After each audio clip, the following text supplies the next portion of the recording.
Mag-i-spray ulit tayo ngayon. Ito na yung huling spray natin dito sa Barangay San Juan. Ang gagamitin natin yung mga tira lang natin. Ito yung tira nating Prebaton, pero may kahalo itong chicks. Tsaka itong 0061 yung ginamit natin sa kabilang mga tira natin. At saka itong may tira din tayo na isa pang klase na pulyar. Tira din natin ito. Mga pagkasama-samahin na natin Craft Giant.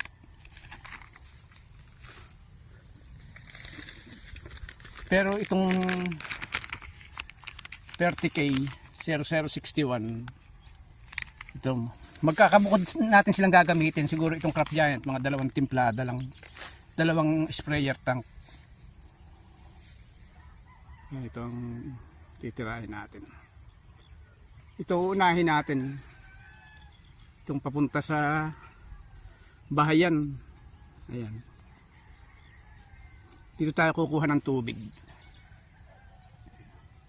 Bali ang pwesto natin nandito tayo sa pinakagitna.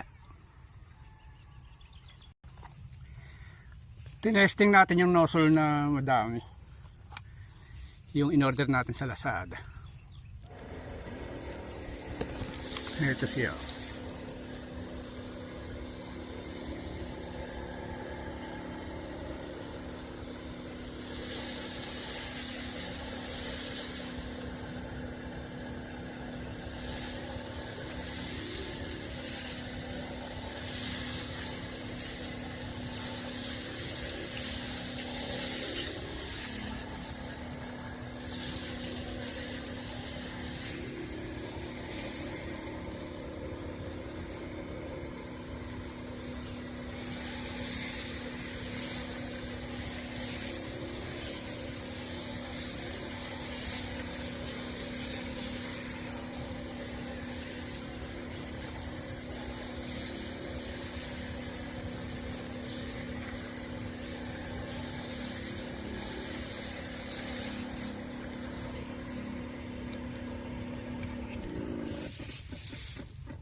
Matatapos na tayo.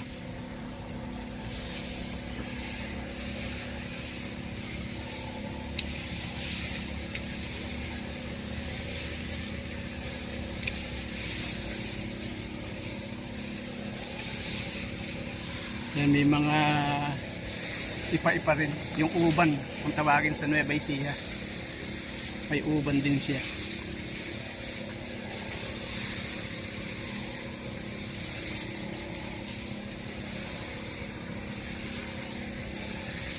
Tapos na tayo dun sa may papuntang bahayan na yun. Yun na inuna natin kanina.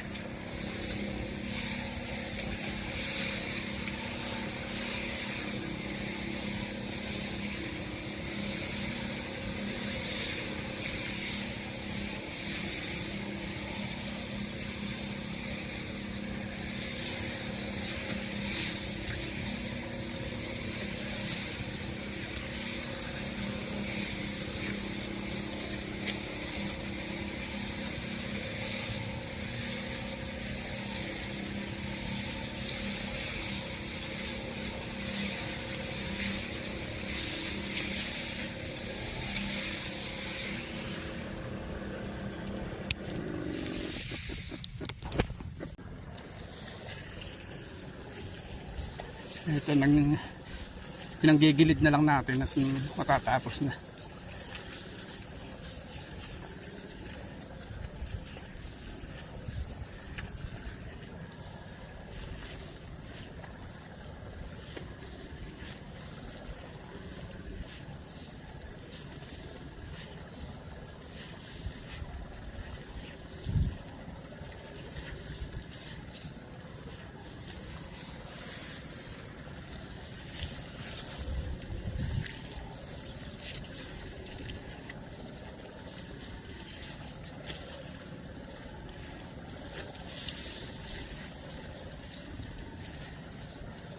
Hindi talaga maiiwasan yung uban.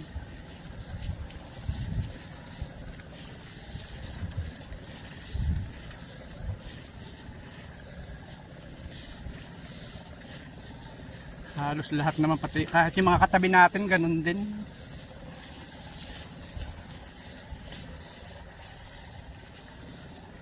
Kahit inisprayan natin siya nung nagbubuntis siya, inisprayan natin siya ng Birtaco, tsaka tinira din natin siya ng fungicide na natibo. Pero ganun din ang hinalabasan, meron din siyang mga uban-uban.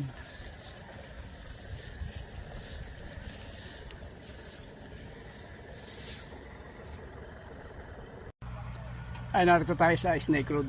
Titingnan natin yung palay natin dito, at saka kukuha tayo ng sitaw. Ito yung sitaw natin, ang daming bunga, oh. Yan.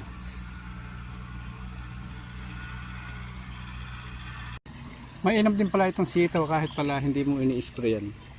Eh, matagal ko na hindi ini-sprayan yan kahit ano. Pero masipag siyang mamunga.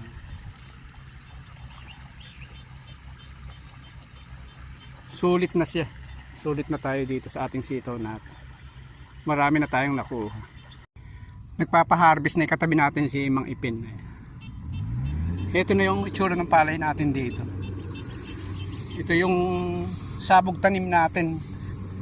Mapula-pula na rin, no?